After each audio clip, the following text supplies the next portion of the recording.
Yeah, we should be good. Hold up. There we go. We should be good. There we go. Iman Reeves, you're on a special edition, bro. This is the 20th episode of the Jay Youngblood Experience. First time you came on, it was a little dicey because I had some technical difficulties Man, on I there, but I'm appreciate glad it, to have you man. back, brother. Hey, it's an honor, man. You the big guy around here now. I'm trying to get like you, man. Big guy, man. Don't play with me. I ain't no big guy around here. I'm still in Georgia, Yeah, man. Are you man. still in Maryland? Still in Maryland, man. Probably gonna be up here for a little minute, but I'm enjoying it, man. Taking it for what it is. So what's the difference between Maryland and Georgia Um, when it comes to like social? Because obviously it's going to be different when it comes to like weather and stuff. Like y'all's winters are probably a lot definitely. harsher than down here, but with social wise, is it a lot Definitely, different? man. Socially, because Maryland and DC are very African American populated, is one of the highest population of African Americans, minorities in general. So that's a big thing up here. And then just the type of people that we see up here too. Not only are these people are there black people that look like me. These are business owners. These are Yeah, CEOs. These are C-suite executives that I get to talk to and I'm around every day. Not saying that the same thing isn't happening in Georgia or anything like that. But it's a yeah, different feel. It's kind of hard to explain, but up here it's like, man, like I don't know. You see so much excellence, so it and it's done in such a yeah, way that it's like, dang, like we really out here doing that. Like people not people, everybody's not an yeah, athlete, everybody's not a rapper, everybody's not X, Y, and Z, but these are people that have worked their way up to the top in their perspective industry, and it's crazy to see, man. yeah. I see people in Lambos and Ferraris and all types of stuff every day. It's crazy, man. It's crazy. So tell me this: does that type of representation? Because there's a lot about that in the media. Is that representation something that gives you more? I want to say hope. Does that give you more hope that hey, I can do these things too? When you see somebody that looks like you, is I'm not trying to Yeah. separate it or nothing like that, but like me, for instance, if I saw like somebody like Tom Brady when I was playing football, I was like, I look up to him because he's someone I can relate to on a level of he looks like me and stuff like that. And I also related to Mike Vick and people like that. But seeing people who look like you, is that something that where you look at you're like, wow, I can do this too? Is that kind of like a Oh motivation man, factor definitely, for you? man. Especially specifically with my company, seeing people that look like me that are only about 20 years older than me that are C-suite executives and Yeah, handling business the way that they're supposed to, man. For me, it's like I for me it's an eye opener, and just like you said, it's something that really inspires me because, man, it's coming from where I'm from and being from Augusta. It's not to shade anybody that is still there or anything like that, but it's not a lot of people that can go other yeah, places and do bigger things. Not saying that it hasn't happened, but I mean, you're from yeah, Augusta, so you probably see it all the time too. But um, for me, it's definitely inspiring, man. It taught me that it puts into perspective that I've always been more than football. I've always been more than the hobby or yeah, the weights and stuff like that. Because a lot of these business owners and things like that I run into, they're former athletes too, so they completely get it. And just to relate on that level, man, it definitely helps me in my own personal journey and what I'm striving towards, man. So, for sure, man, it's it's yeah. it's amazing. See where I'm at, especially being in the field working at a Mercedes dealership, it's a lot of old people. That's what it is. That business is thinking. There's no shade towards any people that are upper in age, but it's a lot of older people. So me coming in at 23, I'm gonna step on toes. I'm gonna do that. But seeing other people like yourself, who are young and still, inspired to be better and doing big things, I also see that. Now, when it comes from a standpoint of looking at somebody and being like, "Oh, I can be like that too." That's perfect for me. It's perfect for people like us. We can see people and be like, Right, "Okay, we can do that too." In my industry, like I said, it's a lot of older people. It's right. it's controlled by that, and I feel like a lot of people in my age don't have that social, personality to do that. They'd rather be on TikTok. They'd rather be on social media, which I'm doing now. But that's just my side. This is like I would tell people all the time. This Mhm. is just something I do for fun. Whenever it stops being fun, I'm done with it. That's exactly how when I started this, I was like, listen, I've seen. so many different podcasts where they're having fun, whether it be like Joe Rogan's podcast, Uncle Shay Shay and his podcast. A lot of people have, and I think even Stephen A has one now. So everybody's up in the podcast, and so started this only for fun, just so I can talk to people like you who grew up on a different perspective, grew up differently. We both come from different backgrounds. We're both, ethnically we're different, but we can Right. still relate on different levels, and we can Yep. talk about struggles together. Because whenever that talking stops, man, that's why I started it. Whenever that talking stops, that's when problems happen. So that's why I started to try to get a different perspective. This is really me just learning from different people. Like last conversation we had, we talked about you growing up, you wanna do everything for your mama. Yeah. Everything was for your mama. I'm the same damn way, right? We may not grow up the same, have different paths, but I do everything for my mama too and my dad because they both put a lot on the table, especially with having 12 kids. God almighty. You know what I mean? God almighty, like, I wanna do everything for them. So, what do you feel? Do you feel like there's any struggles in your business right now that you're dealing with that maybe others don't deal with, or do you feel like most of the struggles you deal with are same for most um people? 50-50. I feel like my struggles are highly related to just me having the athletic background and having to kind of switch gears Yeah, when I switch schools and when I stop playing. I feel like all athletes can kind of attest to that when they stop playing a sport that they've been playing for 16 plus years, and then you having to figure out, what am I doing? You know what I mean? So I think in that aspect, it's yeah, a lot of similarities. Um, but then when you talk about like, business and work and stuff right now, especially in my field, I work in sales too.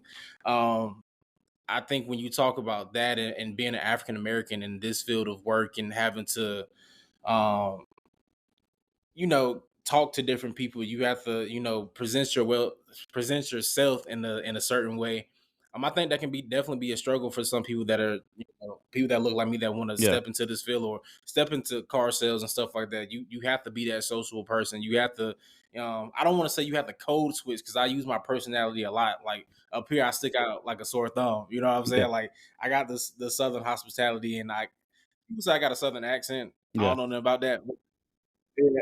Same here, bro. All the time. And I don't think I do, but that's just because Exactly. that's how I grew up, man. Right. I don't hear it. But then when I hear other people talk, like I had these folks from Wisconsin, that Yeah. Wisconsin type of accent. They were like, "You have such an accent." I was like, "Fuck, you have Right. an accent. What are you talking about? I don't have an Yeah, man. accent." So, tell me this: there's a lot of speculation that because of people in their ethnic backgrounds and maybe the color of their skin, there's held backs and stuff like that. Do you feel like you're held back by that, or is that something that you push through and is actually something that you Um, benefit off of? Because there's a lot of talk of people being like, whenever you go into a business, whenever you go into sales, it may be predominantly, white, and that's just how it is right now. But do you feel like you're jumping into something where, well, you can inspire others as well as be that person who, goes out and balls right. out in whatever field you So do? I think for me in my position in my company right now, and because of the demographic that I live in, it's been a real it's been Yeah, a plus for me, honestly, because like I said, the African American population around here or just minorities in general is so large. I'm not saying that companies don't have a choice but to hire us, but it makes us more yeah, inclined, more likely yeah, to get hired by corporations such as this. And being a part of this corporation and my peers that are around me, they look like me, and they're doing the thing, man. They're very successful at what they do. yeah, I'm learning from them, even the ones that don't look like me. I'm learning from them too. But I think that's just going back to your first question when you talk about like how is it so different socially. I feel like people up here are more inclined to be more open minded about things. You know what I mean? I'm not gonna say everybody, but yeah, in certain places, especially in professional places where you can talk and have discussions about your differences and things that may or may not be holding you back or things that how you grew up or, and things like that. I think it's definitely different up here. I know, like I said, in my office every day, we have open conversations. We can be vulnerable and be honest with each other, whether we're black, white, yeah, purple, it doesn't matter. You know what I mean? But yeah, I don't think just from where I am right now, I don't think like stuff like that has really held me back. But I won't say that, before I even got to this spot that, I haven't been looked at sideways and stuff like that, or, or yeah, people see me for what I am on the outside and before they even have a conversation with me. It's a funny story that I can tell you if you want about I did, yeah, I did a Absolutely, go ahead, brother. I was doing a history type of project type of thing at Georgia State where I went to the African American Museum in Atlanta, and I had to go through there. I had a little clipboard and paper, and I'm doing the project or whatever for a history class. And I go in there, and I'm standing right in front of the Emmett Till thing. So Emmett Till, Ole Miss. I just came from Mississippi, or whatever the case may be. And I'm sitting there and I'm looking at it, and this Caucasian lady is standing next to me, and she's like, "Oh my gosh, that's so bad."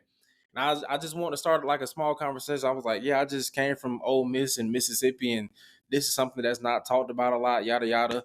And she just kind of brushed me off. She was like, "Oh, okay," and like walked off. But me, Yeah, I don't think too hard about stuff like that. I don't dwell on, or I'll be like, "Oh, you racist." I don't do that because yeah, for what? I'm not finna feed into it.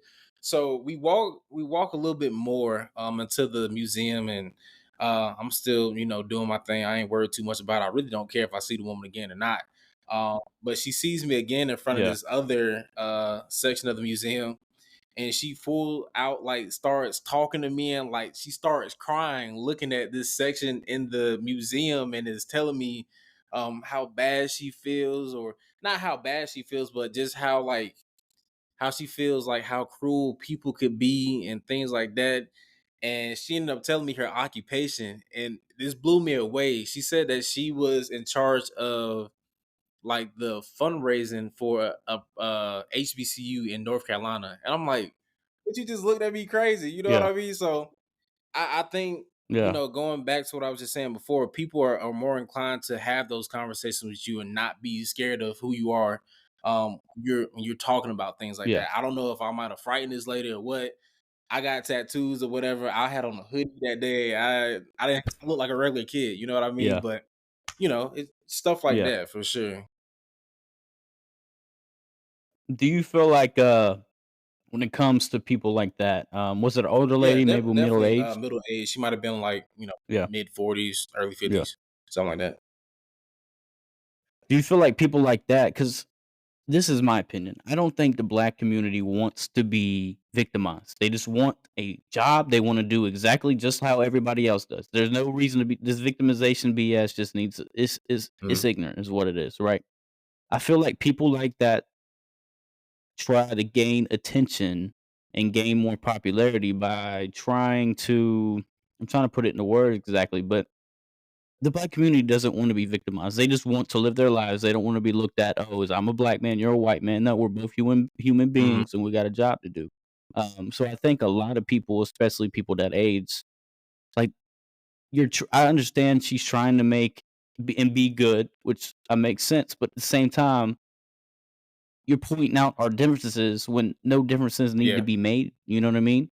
And it just seems like it's overcompensation is what it is, and it's just like that you just wanna be treated the same, that's it. And, growing up, in Grovetown, I didn't know no different. I was like, Grovetown, I think was yeah, maybe 50-50, if military. maybe a little bit more on the white side. We had a lot of, military, in and out, but we had, a good combination, and that's Yeah. why I appreciate where I grew up. But I feel like a lot of people wanna victimize that community for no reason. They're not looking to be victims, they're just trying to hustle and get everything else just like everybody else, and as soon as we start separating each other like that, that's when it becomes a problem. What are your thoughts on that? Um, I think the victim card is one that's played both ways. Um, Definitely played in the Yeah, way that you said it. You know what I mean? Like, some people look at us to be victimized, and we just want to live a lifestyle like everybody else. But then you have some people in the community, and I exactly. might get flack for this. Hopefully not, because it's opinionated, subjective. Yeah.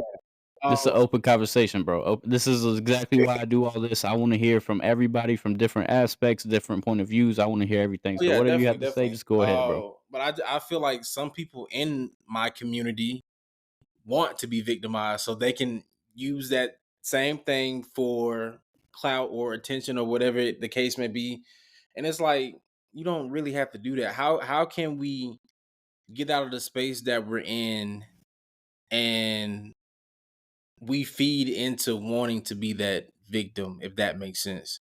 So Yeah. I just feel like, Yeah. man, like you said, bro, like we all bleed the same at the end of the day. There's really no difference between us other than the color that we are, how we were brought up, socioeconomic stuff, geographic stuff.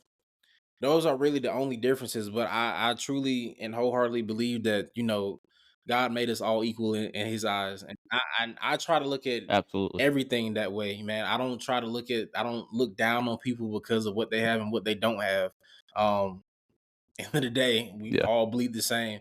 But I think a lot of the times, like we really have to stop playing the victims to things that we are, the things that we cause. You know what I mean? So acting up Yeah. and all that stuff, and then you try to pull the card, like that's crazy. It's just like, come on, like you acting crazy. You don't have to pull, oh, it's because I'm black card. You know what I'm saying?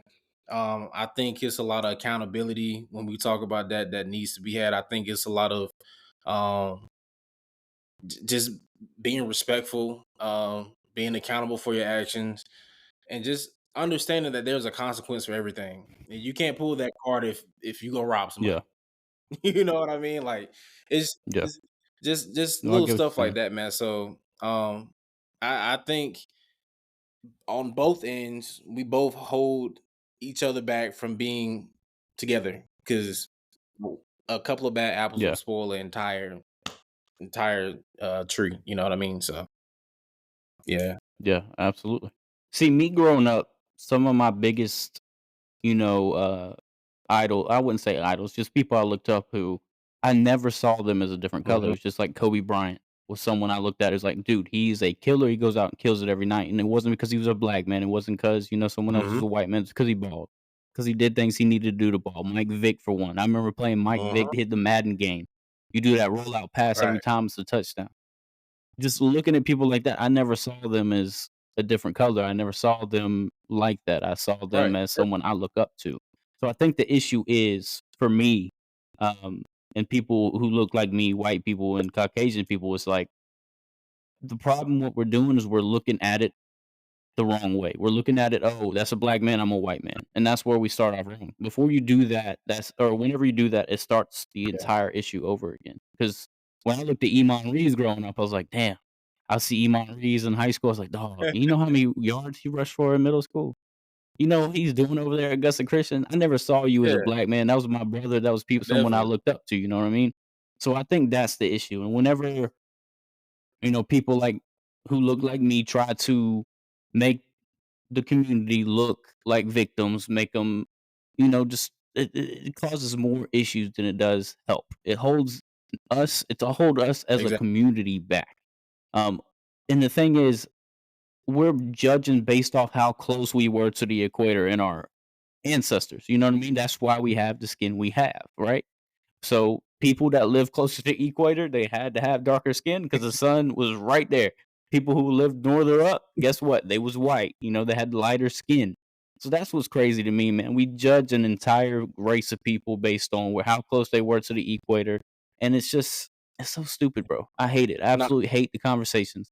I think the more we talk about it, the more problems it causes. It's just like I'm gonna see you as a man. I'm gonna see you as a human being, and you're gonna see me as a human being, not Yep. based on how much money I make, not Yep. based on the color of my skin, not based on what I have, not based on any of that. I think it's all ignorant. I think it's just a ploy. I think it is. I think some people use it as a game, and then some people use it, to do things maliciously, Yeah. and it's gross. Yeah. It I really is. agree. I think just hey, look at me and Coach Trevor. Coach Trevor, I look at Coach Trevor like a second dad, and Coach Trevor Like your is dad, yeah, Coach Trevor is Coach Trevor. If you know, you know. You know what I mean? But I never have we, and yeah, as close as we are, as close as our families are, it was never about, oh, this is the white man trying to do this, or he's trying to take care of that black boy. And yeah. like people that think like that are truly ignorant. And I've heard, right, They like, got issues mentally. Mentally, they have issues. They have issues that they grew up with or they were taught, and it's like, yeah, you have Yeah, an issue, like, you yeah, need to seek therapy because exactly. that's not And what this is. Let's say, for instance, like, I was helping you out with something. It's not because you're a black dude, it's because you're my dude, like, exactly. Right, right, we're right. close, we grew up together, that type of thing. It's not because you're black, and that's where the gray area is, man. It's crazy that things are still like that. I think our generation is a lot better with it, in my opinion.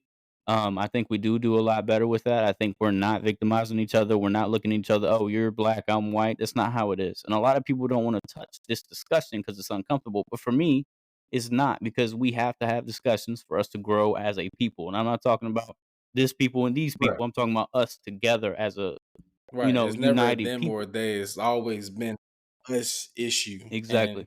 as soon as we can figure out that Exactly. us issue and get to the real problems, well, once we become an us, that's how we'll reach the real problem. You know what I Yeah, mean? So, exactly. no, man, I think the conversation is great. I think it's one that needs to be had. I think it's one that needs to be had before if people decide to go to college. Like we didn't.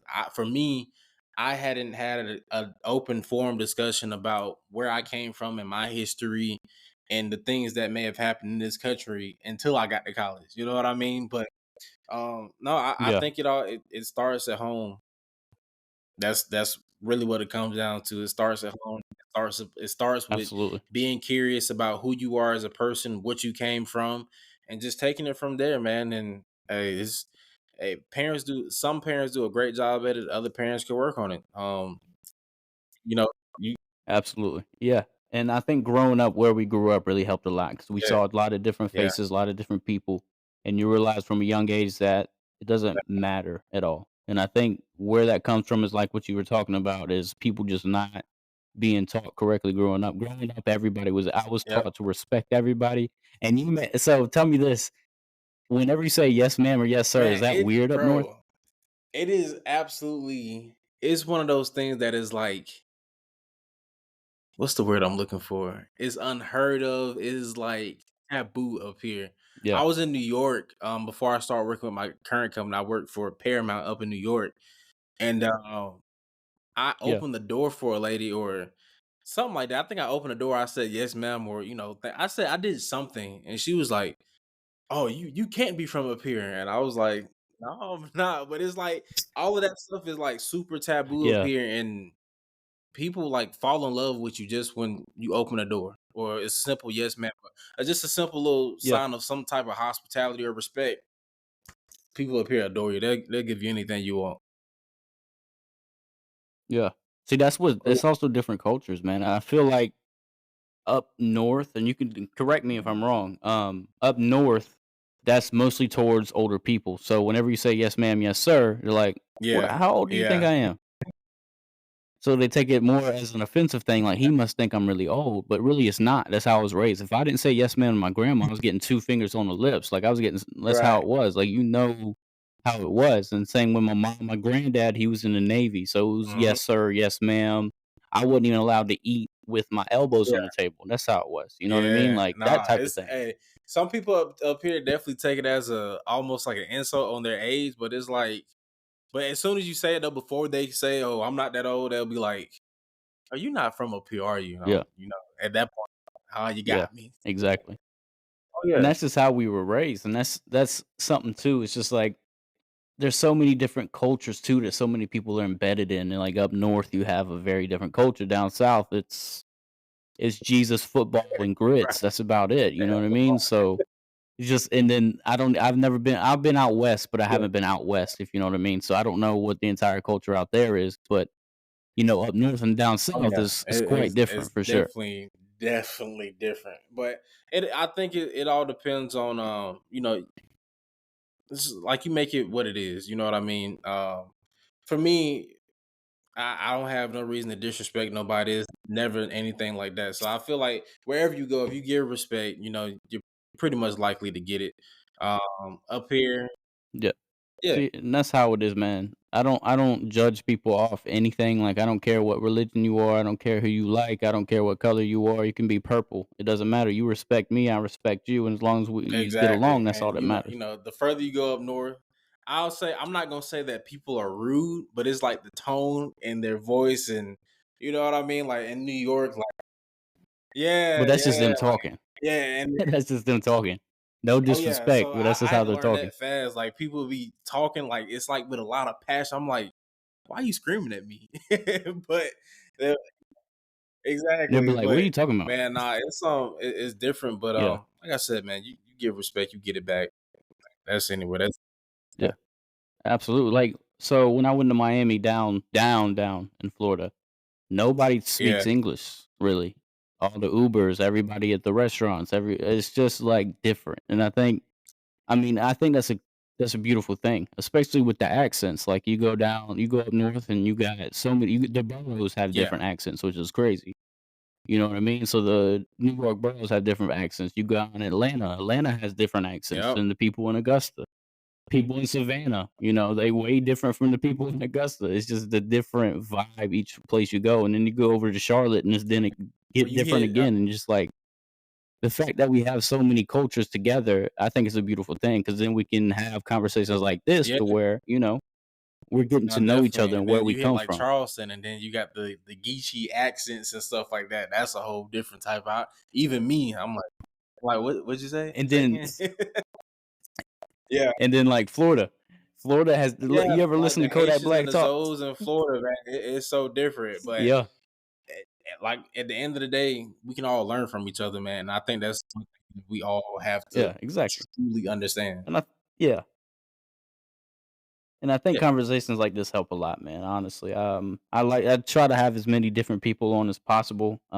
With the minor amount of people I have to talk to, I try to get as many people, even if I don't know somebody. I'm reaching out to so many people, just trying to get conversations going, just to figure out who people are, learn different experiences, different struggles, stuff like that. I want to talk to people who may have only a mom that when they grew up and how that affected them, or maybe they only had a dad, or maybe they were orphan, or maybe they're Republican or hmm, Democrat, whatever they may be.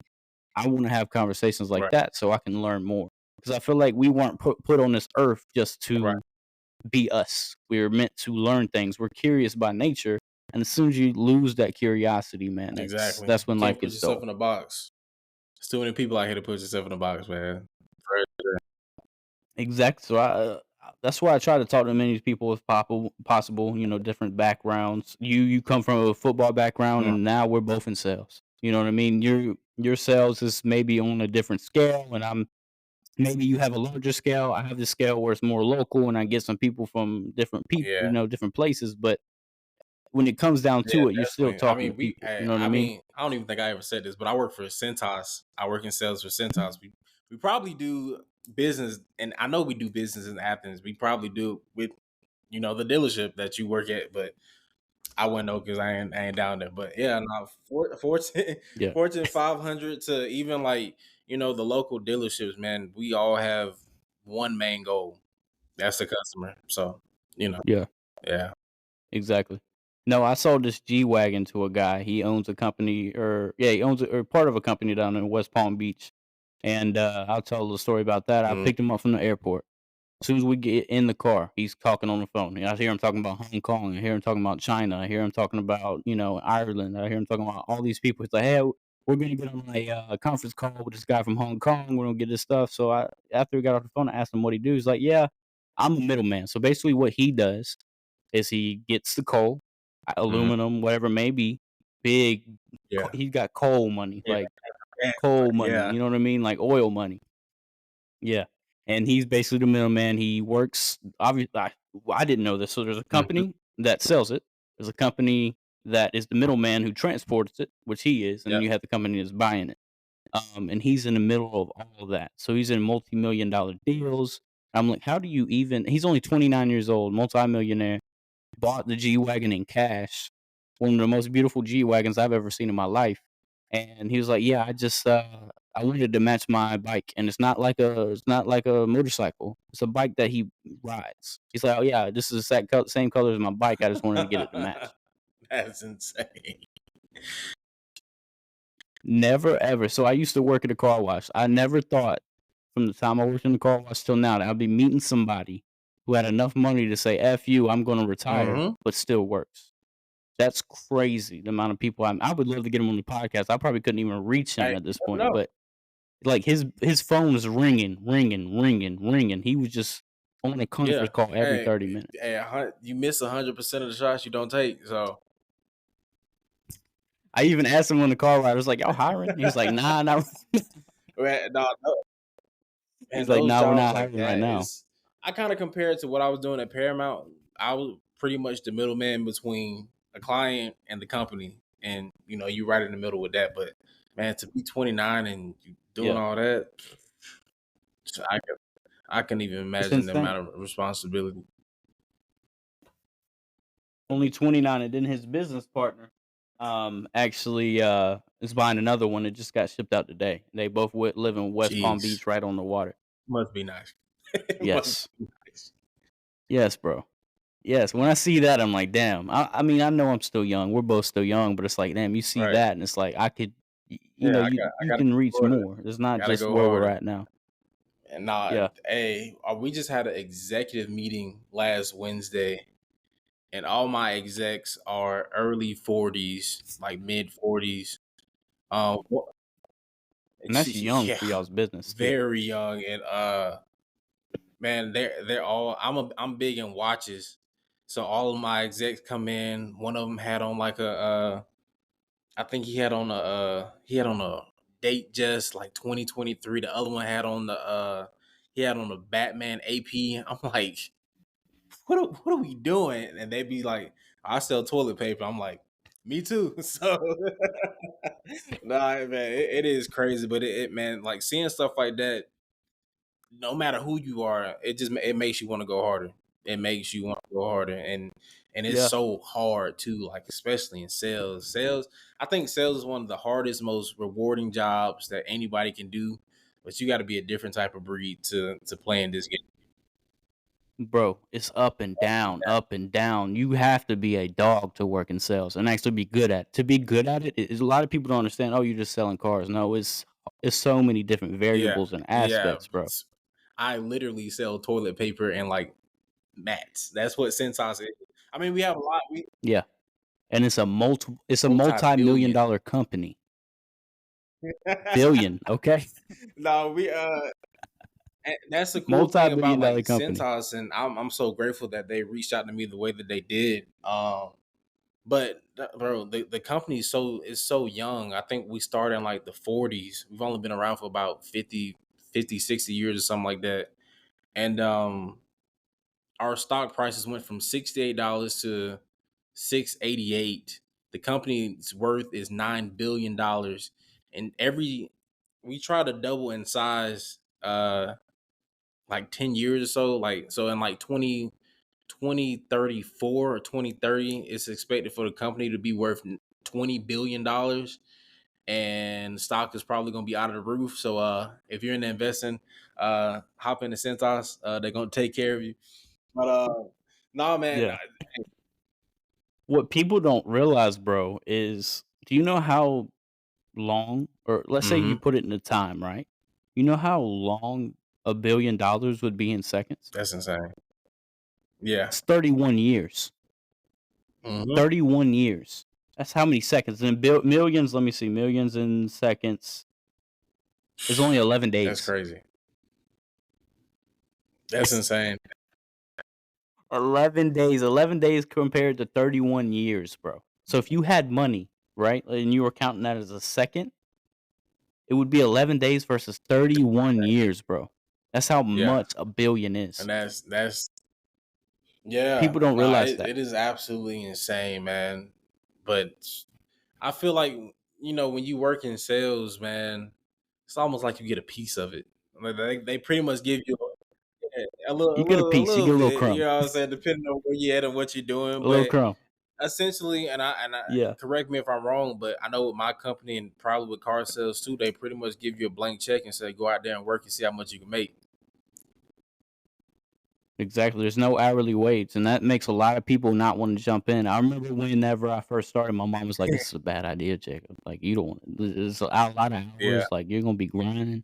In the first couple months, of course, like you get in hmm there, you don't know what the hell you're doing. You don't. You know what I mean? You're talking to people you never met. It's a completely different aspect. Luckily, I'm a social guy, so I can talk my way into anything. If I needed to sell water to a fish, I could Mhm. probably do my best to do it. Um, but it's not for everybody because it's a Mhm. lot of up and downs.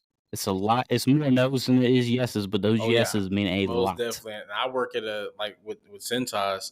By the grace of God, I got a base salary plus commission, and then I'm on a bonus tier plan. So we do if you get out there and do what you're supposed to do, you'll do well. And but I think like with Yeah, sales in general, with both of us being athletes, they always say, I've heard this multiple times and I've like read some studies on it, but sales is like the number one jobs for all former athletes. And we just fall into it because everything that we did on the gridiron or the field or the track, whatever it was, it transfers so well over into the field of sales. It's almost like you really don't have a choice but to be successful because you've been doing it all your life and you don't know you've been doing it. So yeah. On the field, you're yeah, selling yourself. yeah, yeah. You selling yourself. You trying to show them Hmm. coaches how good you are. And I remember I used to struggle with it, man. I especially when I was I think I was a sophomore. Taylor was a senior. So we get out there and I'm like, okay, Taylor's getting showed up today, right? So we go into one-on-ones, all right, where we're just, we're just practicing, footwork, we're practicing throws, timing, stuff like that. And then we get into, we're doing a route tree. And Taylor get up there, obviously he was QB1. I was like QB2, 3, whatever it was. And he throws a dime or this is actually I have a story. So it was spring training. We get up there. I think we started on the route tree. We just got into it. We're doing out routes right now. I think it's 10 and out, something like that. Taylor, drops back. Taylor, thing is, I was so envious of his drop back. I know a lot of people don't understand what a drop back is, but I was envious of Taylor's because it was like he wasn't even trying. He had the timing, he had the footwork down. The bro was about that. Like his work was what he did. Taylor was very serious about Shout what out. he did, and he was very good at it. So whenever I could one up him, I did, and Yeah. I tried my best to. Because I feel like for Taylor, he was more an athlete, but me, my timing was correct, and that's what I had to do. Because I was fast, but I wasn't as athletic as Taylor. Anyways, going into the story, we're doing out routes. He get the outright through it. I'm like, yeah, okay, okay, that's cool. So I get up there, spring training. We got new coaches. I'm about to show this. We're doing 10 and out. Boom, boom, boom. Toss it out. Perfect throw. Everybody's in the background. People watch. People, especially when you have a brother who's on the same team. People watch. They're like, oh, stuff like that. And then we get into the longer routes. And this time I'm a sophomore. I don't have a lot of that arm strength yet. I'm still in the gym trying to get that arm strength. So most of mine was mid to lower routes, slants, Mhm. out routes, stuff like that. We got a post route, which I love the post route, especially from the inside. Taylor drops back, nothing, just tosses it, beautiful spiral into the arms, perfect throw. All right, and then it's my turn. I'm like, okay, I just saw his shit, so how I got to do it. And I get back, and the thing what people don't understand is it's Oh, more definitely. mental than it is physical. It is way Mhm. more mental than it is physical. So I get back, I'm already in my head. I'm like, damn. When you feel you're about to do something like that's not Yeah. good, and you already know. So I get up there, and that bitch is a duck, and I'm like, way too much air under it. That thing's it might as well be quacking. You know what I mean? And it was an absolute duck. And then at that point, I got humbled. But growing up like that and trying to one up somebody. That's how it is in sales too. You get up there and you're trying to be the best. And in my household when I'm growing up, there was no second. If you second, then nobody remembers what you're doing. And that's why I appreciate growing up with Taylor and having somebody to run after and having somebody to strive to be better. That pissed me off too, which is a good thing. A lot of people think getting pissed during football or whether you're Yeah. trying to that pissed me off. So the rest of the practice, I was thinking about that. And then we get into 7-on-7s. I love practice. After Taylor left, I think that's where a lot of the love for the game Mhm. kinda dwindled because it's like, I had my brother Complete. out there. I was able Yeah. to try to one up Yeah. somebody, try to be better than him, and I didn't have that anymore. I think that's where the love I still have love for the game, and I do miss it, but I think that's where a lot of the competitive Yeah. nature left when Taylor left. Um, but just stuff like that, bro. I miss that so much in football. Just being out there with Taylor, spring practice, and everybody's looking, oh, here's young blood, here's young blood. What can they do? Who's gonna be better today? And Taylor had the arm strength. He was a senior, I was a sophomore. I was probably a buck 40. He was probably pushing 160, 170. So just stuff like that was sick. Did you ever have somebody like that where you were walking and looking behind maybe because you're Iman Reeves, right? You're Iman Reeves. Did you were you looking over your shoulder like this dude got it? Like he's good. I need to make sure I'm Man, staying on nah, my A game. it was plenty of people like that for me. I know before I got to Grovetown High School, going into that freshman year, Jamal Cummings was the man. Jamal I Cummings remember Jamal. was. Yeah. I used to idolize Jamal Cummings to the point where I would watch his film, and you would think I'd be watching like Derrick Henry highlights and trying. Yeah, like I'm LT. over there like studying, like watching Jamal Cummings all his high school film. And I'm like, dang, this is what I'm about to go compete with, and you know what I mean. And no, Yeah. that was one of the guys that I really loved his running style. I liked the way that he did things. Another one that I got the opportunity to play against him. I don't think I think I did play with him, maybe. Ben Jean. Ben Jean is a freak. I remember Benjine. He was There's fast as not a shit lot too. of things that Benjine can't do. I mean, he went off to Georgia Tech to run track. I know he had the opportunity to play football with them, decided to run track. Now he's like a freaking mad scientist. He's getting a PhD. Like Benjine, like yeah, He yeah, went he to ran Tech, track right? at Georgia Tech, and but man, I remember just like playing against Benjine at Grovetown Middle School when he was at Columbia Middle, and I'm just like Benjine is just he's slender, he's tall, he's fast, he can catch, he can run. It's not a lot of things that Benjine can't do. And I wasn't envious of Benjine, but I was like, maybe if I had like a few more inches on me, you know what I mean? But no, those are really like two people that I really love to watch and to really I idolize both of their games a lot. I always try to add different things to my game just looking at both of those guys.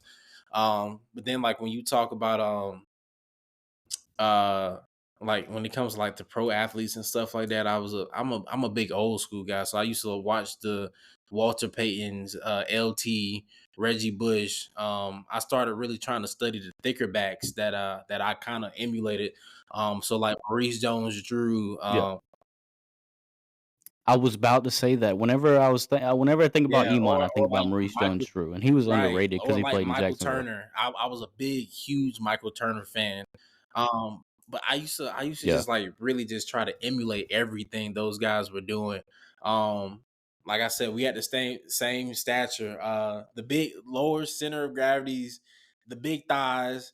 I think all three of us collectively still have those. Shout out to Michael Turner and Maurice Jones-Drew. Uh, but no, man, Yeah. those are some of the people that I really love to watch, and even like people that were younger than me, like D'Lo. I used to love watching D'Lo run. Watching him break free. D'Lo is taller than me, so we had different playing styles still. But You oh cut out, dang, bro. yeah, You there? damn. You cut out for a I don't know. second Wait, what? Oh, when you was cool. talking about D'Lo. You good. No, You good. yeah, no, I love watching D'Lo run, and we had two different running styles, but just watching him in like little cuts and things he would do, I think I just used to try to study those things and add them where I could to my game, man. So, and I was no Yeah. hater to anybody. I used to love watching everybody. Yeah. Yeah. And that's what people don't understand. I'm not watching Taylor. I wasn't watching Taylor to watch his demise, but whenever he messed up, you have that time to shine. It's your turn. When somebody messes up, and I'm not Mhm. watching Taylor to mess up, I'm watching Right. to critique Exactly. myself. But watching him, helped a lot, and like I said before, like, after being not able to see him in practice and see someone with that type of Yeah. because Taylor was a dog. Mhm. I'm telling you, in the weight room, I'm talking about when he was running, I'm talking about on the field, Taylor was a dog. He didn't give a damn about whatever. They used to call him Takeoff Taylor Oh, because Taylor's if run. nobody was open, he was hitting the Yeah. middle and he was taking it down. Um, and that wasn't my exact style. It was more like a rollout. If we are sitting in the pocket, we're gonna do a little drop down to a tight end. I was good at the corner routes. I did like the corner routes, post routes. I mean, we had a lot of good competition in the middle with safeties to where corner routes almost were taken away because especially on scout team, you had people out there like Yep. Martell and Martrell who absolutely were dogs out there in the middle of the field. They was going to watch you, especially whenever you're going up against scout team. I remember like you had more confidence Right. than you were going up against first team. So they was jumping routes that wasn't their read. That wasn't what they were supposed to be doing, but they know Yep. exactly stuff like that. So that's why I watch Taylor every time, and his ability to do the mechanics correctly every time was bar none. There was a lot of people who were Mhm. athletically sound and could get out of trouble when they needed to, but people like Taylor who are athletically sound as well as the mechanics are down, that's the people who I looked at. So Taylor was someone, especially in the film room, I'm like, what is he looking at this play? So I'd have my notes out when we're watching film, like, hey, what are you looking at on this play?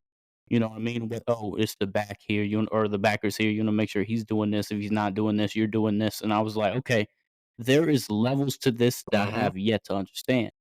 And that's why whenever working with someone like Taylor, whenever working with someone like who else was a good quarterback? JB at the time. He was very Mhm. athletic whenever he played. I think he was kind of thrown into the quarterback position because he was a hell of an athlete. I think he Yeah. more wanted to be a quarterback. But watching people like that, and then watching the other quarterbacks, there was this guy Nolan Short who was like 6'3". He had a cannon. Watching people like that, and you're allowed to be envious of them, but I Right. want to be better than you. Right, when we're on the field and we're playing against a different team, we're teammates, but whenever we're playing in practice, we're at the same position, we're taking shots, like, this is time Yep. for us to show who we are, um, so that's why I love football so much, and I think that's what's helped me in, sales as well, it's just, you're not gonna be Yeah, better than me, definitely. you know what I mean? Man, it's the grit that comes with it. Every day is a grind. If you're Yeah, not grinding, you're not making no money. You know what I mean? Um, and then with that comes a level of respect that you get from the company, the corporation, the dealership. And then that's when the promotions come, and that's when, not saying that you don't have to work as hard when the promotions come, but it's like, dang, like I see the fruits of my labor paying off. And um I credit a lot of this absolutely. stuff, like I Yeah, said, to football, man. The grit, the determination to want to be better every single day. um and a lot of people don't understand that, like, every day is not a good day. Every day is not a good nope, day in the sales world. nope. But when you do have those good days, the hard work is definitely worth it. And you just got to keep going. You can't get complacent. Can't get complacent. Yeah. I think another thing that helps, man, is um, like people in the stadium. I had Yeah. my entire family there. You know what I mean? I had entire family. You have coaches watching. Like, is he making the right moves? Is Hmm. he making the right plays? Especially with my older brothers, Daryl would get my ass if I could throw. Like I remember against Lakeside, I had thrown for like 4 touchdowns that game. I was slinging it. My coach was like, "Why are you acting like Brett Favre out here?" Like I was slinging it that day, and we were playing at Lakeside and I threw a pick and I made the wrong read. It was this backer who had played inside all day. He hadn't gone outside. They hadn't played cover two all game. They've been playing cover three, some weak ass Right. just zone. Right. He slipped inside on the slant, got the pick. You know it is what it is. And after the game, I didn't hear about nothing. I didn't hear nothing about the touchdowns. Not a single word. He asked me exactly about that pick. He said, "Why you throw Yep. that pick? What happened?" So stuff like that, it's always in the back of your mind. I don't know if you feel that same way, but it's always in the back of my who's watching this while I'm doing that? And that's why same in the workforce. I'm like, who's watching this? You know what I mean? Who is because we take who's taking the board, like Hmm. who got the most sales. And that's exactly how it was in football. They're looking and seeing how many mess ups you have, how many problems you've had, how many sales you've had. But you're a lot. I don't know who quoted this, but it's like, um, whenever you're doing good, you're not gonna hear much. It's gonna be crickets. Whenever you're doing bad, Yep. that's when the crowd Yep. starts No, I yelling. agree with that wholeheartedly. Um, I just know your mama used to be on y'all ass, man. Like, yeah, yeah, Yeah. See, listen, if we got hit too hard or we took a hit, because I remember on many RPO plays where I just took a hit because it just broke down. We didn't have the yeah, coverage up front to do that. She would hit me, be like, "Why? What was yeah. that? Why did they let that happen?" I'm like, "Mom, this is football. Like, if you can't watch it," and she wouldn't. half the time she wouldn't be in the stands because she said she couldn't watch it. She just can't see her babies getting hit. Was your mama like that? Complete opposite. So when I first started, Opposite? my mom was like that. I never played flag football. I to this day I don't know how to play flag football. I don't know the rules, don't know nothing. Yeah, Like I always played yeah, tackle. So when I started at 6, my mom yeah. was like that, but she was just like, "Nah, I can't stand to see him get hit because I had to play up like 2 years. I was 6 playing with like 8 year olds. So They were doing it based off weight then, right? I'm from Millersville. I didn't even start in Augusta, but there it was based off of age. So they just went by age, and my mom had to sign like a Age. waiver for me to play up and stuff like that. So at first, no, she was like that. She was like, I just can't stand to see him get hit. But then I started delivering the hits, and I was getting up from hitting. Then she was like, Yeah, nah, all right, now I'm finna figure out how to get you riled up so you can go out there and do that every play. My mama, she was yeah. man, she I still have highlight videos where all you can hear is my mom screaming. I didn't hear nothing Your else mom? in the crowd, and I feel like sometimes you're so tunnel vision, you can't hear nothing else but the cadence. Oh, Yeah, absolutely I not. can Yeah, hear the cadence, and I can hear like vague screams of my mom being like, "You better run! You better run! yeah, If you get hit, you better not come out the game!" Like little stuff like that. So, yeah, my mom, hey, she was a dog out there in the stadium. She used to, yeah. If don't nobody else know who Vicky Reeves is, you knew who she was at a football game. You knew who. yeah. Um, Now growing up, did you only play running back, or were there other positions they put Man, you I at didn't growing start up? playing running back until I moved to Augusta. So I Really? play like I was on the line, man. I was a husky kid. Uh, they put me on like the Yeah, D line, but I remember like playing, and I was a force on the D line. I remember playing in Millersville before I moved, man, and I played on the All Star team, and we playing in like social circle up there in Atlanta and little places like that, and I'm killing kids on the D line, but I don't really understand how small or big I am. I just know to tackle the person with the ball, and it's like on film or if somebody asking where am I at, like put Iman in the game, but I'm already in the game. So I was like people going back and forth. But yeah, no, man, I didn't start playing running back until I started playing for Coach Trevor that first year. And he put me in fullback, and I used to be the fullback in front of Eric Bridges. Eric Bridges, my dog, was the running back at the time, and then from there, um, just kept moving up. I kept getting faster. Started growing into my frame a little bit, and yeah. But I remember being told that I might be able to carry the ball, and I'm like, I ain't never carried the ball in my life. Coach Trevor lined us up one day and we were racing to see who was the fastest, see who could run the ball. And I think I came in like second place to Eric or something like that. And he was like, "Oh, y'all run again." And I ran again. The same thing happened. I'm like losing by a hair. He came to the side and like he weighed me, and I was a little bit over him. And Coach Trevor, he was like, "Oh, we'll get that down. Don't worry about it. We'll get it down.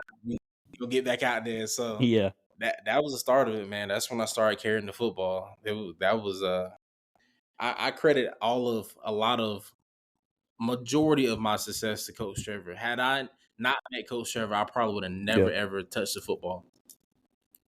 I wouldn't have been a running back. Really? You think you would have been just a fullback line, like And on the line? I What do you don't think you would have know been? because I feel like I was too short for anything else. Linebacker was a hassle because I got the size. I'm thick. That sounded bad. Pause. I'm a very Pause. no No diddy. diddy. Uh, no, I was a pretty big dude, but I didn't have the height. So like when you got two guards pulling at you, it ain't too much I can do. The guard standing like 6'2", 6'3", coming up the gap. I'd have missed the whole play. I can't see. They ain't nothing I can do. Yeah, Um line, I think I was still too short for the line. But Bluetooth disconnected. man, I don't know. I think I would have been a decent linebacker. I think I would probably would have put on some more size, but on the next level, yeah. nah, nah. I think So running yeah, back was your no, favorite? running back was my favorite, man. I didn't because running back taught me some things that about myself that I didn't know I could do. I didn't know I could outrun people in the open field. Like, what? Iman can outrun people? Um, the running over people stuff and making the cuts and all that type of stuff. Like, I had no idea I had that ability, but running back gave me the opportunity to kind of do what I did and to showcase the God given ability. I'll put it that way. So no, running Yeah. back. Going back, was there anything that you would have done differently, whether it be middle school, Uh high school, yeah, high school. I college? would have done. I would redo my recruiting all over again. I would take a step back Yeah. and stop focusing so much on the big school and the big name, because that didn't matter at the end of the day. Not saying that my choice to go to Ole Miss was a bad choice or I regret that or anything, but I think I would have had such a better college football experience had I went to, I don't know, James Madison, or I would have went to um UVA, somewhere like that, one of these other schools. Um I think that's really, I don't want to say that that's a regret of mine, but I definitely, if I could, man, to go back and kind of be open to all the schools that had somewhat of interest in me or wanted to, do X, Y, and Z. Now I definitely would go back and do it over, man. The spotlights was in my head. It was just either you finna go play at Georgia or you finna go somewhere and do it big. Yeah. But at the end of my career, I thought about it. I was like, it didn't matter where I was. If I was gonna go to the league, they was gonna come find me. That's what it came down to. Yeah. Yeah. So what were some of the major, colleges that had offered you at the time Uh, besides Mississippi State? Ew, Mississippi State. Ole Miss, man. Ole Was it Ole Miss. Miss or Oh, Mississippi State? man, Was it Ole Miss? yeah. See, I got that twisted. Ole Miss, I love see, Ole Miss, if I wasn't an LSU fan, it'd be Ole Miss. It'd be Ole Miss. I love Lane Kiffin. I love their style of play, and I love Hey their man, them powder blue things are jersey. nasty. Man, I wish I was still there to play when Lane Kiffin got the job, man. But Matt Luke was an amazing coach. I really went there because I wanted to play for Hugh Freeze. I love Hugh Freeze. Yeah, Just a great great guy coach. too. Great Great guy. coach. Is that who Uh, recruited you? Nah, it Was it wasn't. Hugh It wasn't Freeze? necessarily Hugh Freeze because I walked on at Ole Miss. So it was Yeah. actually the tight ends coach. I forgot his last name was Harris. That's all I remember. But like some of the schools that had very high interest in me. I remember Clemson being the first school to ever start sending me like constant football mail and stuff like that. Um, Did you oh, ever go to plenty of their times. campus? There's like a Dude, that Man, campus is insane. crazy. And then when I went up there, I got interviewed by like uh some of their PR people and stuff like that. It was like a whole article about the bowling ball running back from Augusta Christian, and I think it's still Yeah. like floating around here somewhere. I know I uploaded pictures of it on like Facebook or something like that. But Clemson was the first school I was dead set on going to Clemson. My teammate Zach Giella went there, and I think that's how they got a hold of me. Um, I was a diehard Clemson. I've been to Clemson more times than I've been to any other school in the country. Um, but then I had interest from UVA, Duke, UNC Charlotte, Kentucky. The Army and Navy Academy would send me things. Um, who else? University of Buffalo. Um, I don't think I had anything from like Florida. I was really supposed to go to Georgia, but they did some flunky stuff. Uh, That's Florida is a beautiful campus too. I went there for open house. I almost went to college there, and they have a Daryl's a very big beautiful Florida fan, campus. right? I I'll feel tell you so a bad story for after you get done. Yeah, absolutely. uh, yeah, no, shout out to Shout out to Daryl. Man, them Florida Gators Daryl. ain't shit right now. But I thought they're gonna do something with Dan Mullen because Dan Mullen's such a good defensive coach, and no, then he just didn't recruit, bro. oh damn, I don't know, but you didn't get anything from I did, Southern? I did. Southern was weird though, because during my recruitment, the now head coach, well, he was the running backs coach for Georgia. He was before he was the running backs coach for Georgia. He was the running backs coach for Georgia Southern. So I was like trying to, get Yeah, around him some more, but Georgia Southern just never fell through for me. But now he's the head coach at Georgia State, so shout out to him. I hope he turns that program around. yeah. I feel like that would have been, especially with their offense. I think that would have been like a hell of a, and they beat Florida, by the way. Shout out Daryl again, but that would have been a great fit with how much they run the ball, and they would have need two dynamic backs, one a little bit like a D'Lo, and then one like you, just to power that Yeah, mother through. You know what I like mean? one of the guy when they beat Florida, one of the guys that he went to Augusta Christian. It's one of the Banks brothers. Their whole family is Augusta Okay. Christian now. They're like super freak athletes. I don't know, don't take nothing. They're Yeah. just insane athletes. I've never seen nothing like it in my life. But nah, I really like Georgia Southern. I felt like they were running out of the wing T at that time, and I truly no, well, or yeah, they were still running out of wing T, but they were like starting to get up out of it. They were starting to spread the offense out a little bit more, but it was just something about the wing T that just didn't set right with my spirit. Um, Yeah. you I yeah, I feel honestly, I like respect the that. only team that could truly or only two teams that could really and truly run the wing T to a T that is great is the Army Academy and Navy. But I don't even think the Naval Academy runs it anymore. Yeah. But Army, they got it down to a T. They still run it to this day, and it works. But Yeah. yeah, very One of the very few. few, very few. Yeah. So going back to Florida, so I had an open house at University of Florida. So we went down there. They invited me down there to come to school there. We went down there, stayed in Gainesville, which I love Gainesville. It's really a nice place to stay at. We went in there. We went to the open house, met some people, did whatever we did at open house, and then we noticed that the team was practicing. So right, cool. We go to the first entrance. It's like, nah, this isn't an open practice. You can't go. As we're walking to the car, we notice there's another entrance. We walked through. Dude that who was like sitting there didn't say a word. We just walked in. When I tell you the amount of NFL star people that were there, what's his name? Last name Oh, Elam. What's his name? dang, it's not He played in the league for a while. He also played for Florida. His little brother or cousin were playing for Florida at the time. Elam. Dang, what is? I want to say it's not Rashad Elam. It's something else. I actually sent him a invite to come on the podcast. Elam. I'm looking it up right now. What is his name?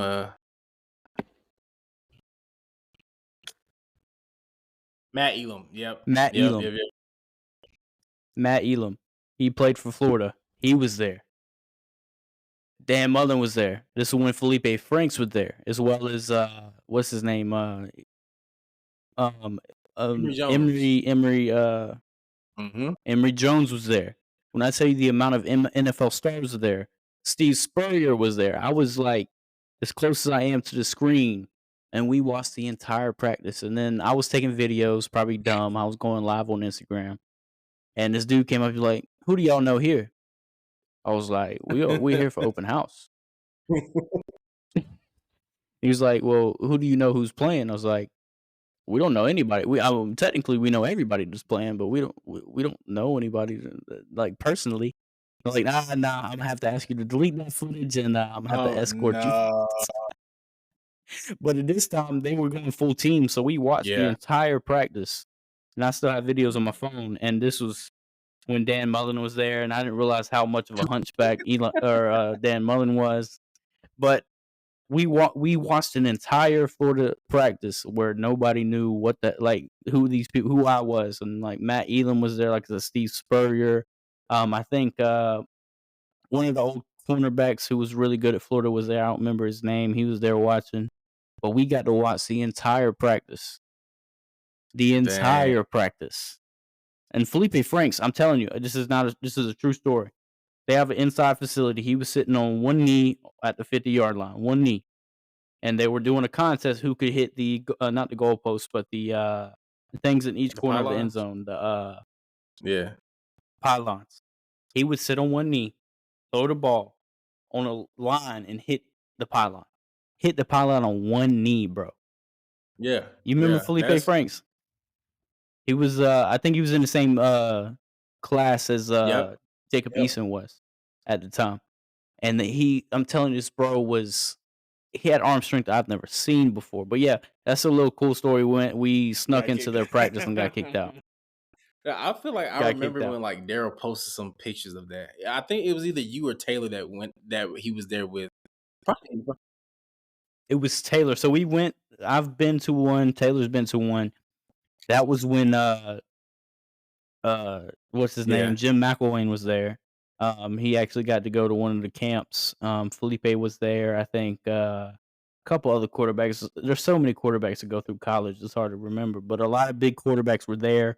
Um, that one white dude whose dad was a coach was there. He coached for the Raiders, I think. I don't remember his name, but he was Yeah. there. The whole team was there. And I actually that night when Taylor was there, I got to see Jerry Judy there because he was there, Jerry was. visiting, doing some stuff. He I broke this dude's Video ankles, went bro. viral. He was I remember that. nasty. I was me, Taylor, Daryl, and Luke were sitting on the sidelines watching it in person, bro. When I tell you he broke this dude's ankles, I don't think bro got up for another 10 minutes. So what they did, they were doing one-on-ones with the quarterbacks and the wide receivers.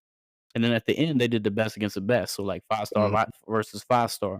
And I tell you, Jerry Judy in college and going into like out of Nasty as college football. was a dog. I've never seen anything like that. He did a little up. So he did a little two move. So he went out like he was doing a slant, came back up. Bro was laying on the ground. He Mhm. was wide open, I 10 yards down the field. Yeah. Jerry That Judy was a dog. that video went Jerry Judy was viral. That was crazy, insane. bro. Because it was 5-star for like, he was the best in the class. I think he was deciding between, like, Florida, Mhm. Georgia, and Bama. He ended up going to Bama, but, dog, I've Yeah. never seen anything like that in my life. Because this is, like, on in the lights too. Like, they had the lights going in the stadium, and they had cameras. They had, like, different Yeah. sports news there, and bro broke him down and scored a touchdown. It was crazy. I loved that Yeah. atmosphere is Jerry is nasty crazy. with it. That's one of the most disrespectful fan bases in all of college football. Absolutely. Oh, Absolutely. yeah, for sure. Yeah, yeah, yeah. And the fan base of Florida was Oh, so I know. pissed when he Yeah. committed to They're Alabama, all, because I think he did a verbal that night to Florida, and then I think a couple yeah, weeks they're later, he ended probably up going to sending him like Bama. death threats and stuff. They're awful. That fan base does dog, that's why they go in and out of, Yeah. coaches so often, bro. The They boosters hate control the losing. whole everything. Yeah. Yeah. Yeah, that's why Dan Mullen see, I love Dan Mullen. Whenever he, actually coached at Florida, when Tim Tebow was there, when Cam Newton was there, when they had all them dogs, what's his name? Mhm. Brendan Spikes was there. They had all of them dogs. Oh, The yeah. documentary, I think he was in it. Dan Mullen was a hell of a defensive coordinator. It just didn't transpire whenever he became a head coach, but I thought that dude was such a Yeah. good head coach or such a Everybody good has coach. their strengths. I think Dan was never meant to be a head Yeah. coach. That's just it. I mean, I don't know who Florida's gonna get. They suck. They're really bad, and they're recruiting. I hate to say it, but they're recruiting like you're especially with Florida State being so good and then Miami on the rise, bro. The worst thing that could happen to Florida right now is if after Colorado, Deion Sanders goes to Florida State. That could be that's the death wish of Florida. I don't think Dion would go back there. Dion really don't. I mean, Dion went to Florida State, but he don't really claim Florida State like that. Like he never got his degree from there, so I don't think he'll. Yeah, but the thing is, they just offered that dude like a hell of a contract. So what I see happening, I see, and this is just a prediction. I don't know, but I see Alabama's gonna have some rough years. They're gonna go through it because it's hard. The amount of people that transferred out is insane. We never seen anything like that ever. It's hard to replace Nick Saban. They're gonna have some down years. They're gonna win about five Yeah, to six, maybe 7 games, especially with Oklahoma and Texas coming in, and they have a yeah. hard schedule. I think it's gonna end up Dion going to Alabama, and then it's over for the SEC, bro. Especially if because Kirby's already been complaining about how he doesn't get to see his daughters do anything. He doesn't have time for it. If that happens, and Kirby leaves and Dion comes in, bro, Jesus, I would cry. I As an think LSU fan, I would cry. if that was ever the case, the state of Georgia might. I don't know. The state of They're gonna be back to the Mark Richt years. Y'all getting about 10 wins a Man, year. That's it. oh my goodness. And I love Mark Richt too. I remember going to that camp. I remember going to that camp I do. as a kid. I see him sometimes. He still Really? has a house out here in Athens. Yeah, nah, he's Yep. He gets his shout car out to serviced Mark at Richt, man. Mercedes. Yeah. Shout out, he was a hell of a coach. He just him and what's his name, Mike Bobo, they couldn't put it together, bro. They just couldn't put it together. They had amazing talent. They had amazing Jarvis Jones. They had Todd Gurley, Nick Chubb. They had so many. Aaron Murray was a good quarterback. Matt Stafford with Noshawn Marino in the backfield with Muhammad Massaquoi and Man, AJ Green. going back Bro, to the they should have glory won a days, championship with that team. such Georgia Yeah. greats. Oh my goodness. But Yes. Like Ring of Honor type people. Like these were Matt Stafford was a dog. Like he was a gunslinger in college, especially with AJ mhm. Green and Muhammad Massaquoi. With I still remember that picture of Noshawn Marino jumping over that guy. I think it was it Murray State Or maybe or something like something that. like that, but it just completely cleared the guy and yeah. Yeah, nah, Clear, bro. those people don't talk a lot about Muhammad Massaquoi too. People forget about him. People sleep on Bro was Muhammad good. Massaquoi. I remember He was exactly. I overshadowed by remember AJ meeting Green. him in camp and just watching him just like go up for balls. I'm just like, why are you why are you like this? But no, He seriously. was But athletic. if Dion was to come to like Georgia or something, man, I would I cry don't know what actually that I would do because I just know for a fact I don't think that it would be the same team as it is now, and the glory days would officially be over. I think Dion is good where he is, and I think he has to build up a real resume and like Power Five. Yeah. So you don't believe the No, hype in I'm Dion not. So for me, it's not so much of the hype. Because I think he's a phenomenal coach. I really do. I think that the way that he structures the program is amazingly from a discipline standpoint to what he expects from all the players. Um, I just think that sometimes it's a lot. I think he makes his expectations are a lot higher than what the reality is, and I think that's what happened last season. You know what I mean? Stop calling me. Um, I don't even know where the thing just went. But no, I think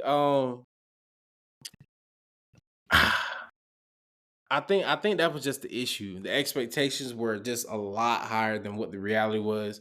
And he didn't have the players. He didn't have a full year to recruit. He was just pretty much working with what he had and the few players that he could have got from the portal. But I'm excited to see what this year is going to bring. I think they had a lot of close games last year that they should have won. Um, I think against yeah, Caleb Williams. don't Actually, even he started that was a close game. That at shouldn't all. have been a Caleb close game. Williams, he got exposed. I don't care what anybody said. But Yep. He's gonna go first, unfortunately. I think, Jaden Daniels is a better pick. I think he's more all around a better, player in my, opinion. Then you have JJ McCarthy, he's also very good, but he's also coming from Michigan. But, I mean, he led them to a natty, so can't really hate on him for that. But I think Jaden Daniels is the best quarterback, and I'm not being biased 'cause I'm a LSU fan, I just seen the stuff he can do. He did have Malik Neighbors as a wide receiver, but I just think he's a better I quarterback in my think opinion. Michael Phoenix is a sleeper. He's a left You think he's a sleeper? You think he's gonna be the next CJ Stroud? Because that's he's a a lot of people left-handed comparing him to. gunslinger. I think people sleep on him a lot. Just because of the season that he had, which he didn't have a bad season at all, in my opinion.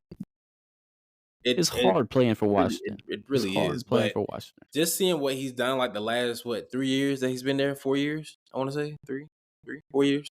Yeah, He's a gunslinger. I like him. yeah.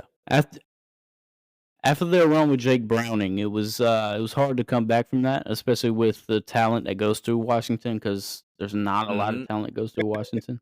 But like I said, I think Jaden Daniels is gonna be the best. I think Caleb Williams, the Browns or not the Browns, the Bears are the Bears. They're gonna do what they do. They're gonna make a bad Yeah. pick either way.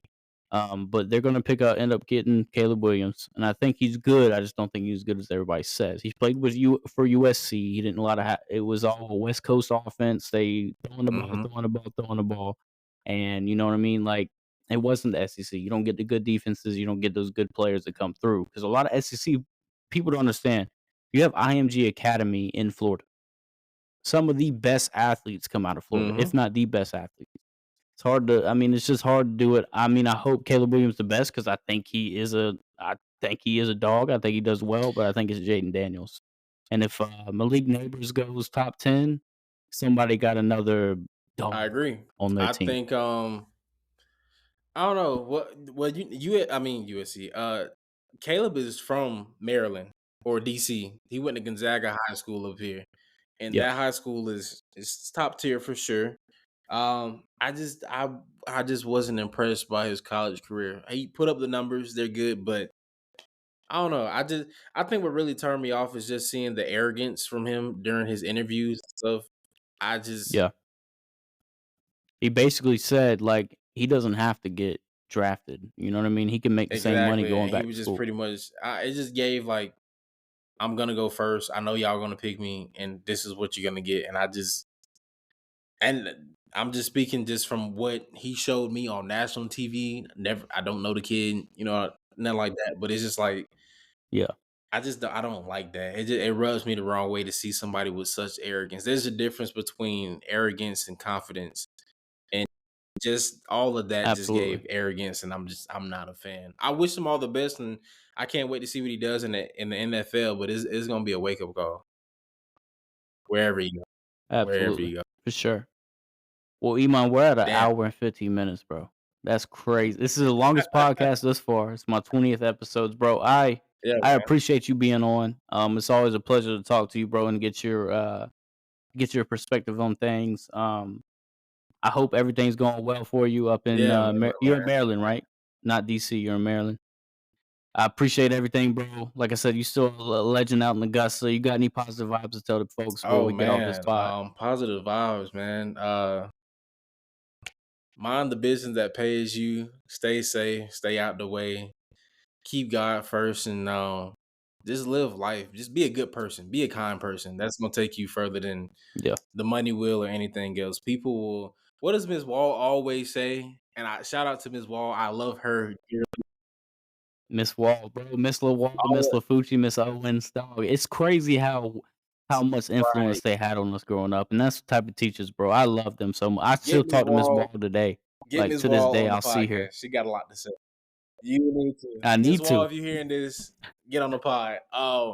But it's always stood true from what she's always told us is that people will always remember you not because of what you did, but because of how you treated them. And I think that's the most Absolutely, positive thing I can say to send this off. Be a good person. Believe that good things will come back to you. Yeah, that's it. Keep God first. absolutely, brother. Yes, sir. I Well, hope brother, I love you. Take it easy, man. All good things, blessings to you. I know you got good things coming your way. I know who you Yes, sir. are. You know who you are. Take it easy. Hopefully we Nah, can do this definitely, again man. soon Vice for versa, sure. dog. It's much love to you, bro.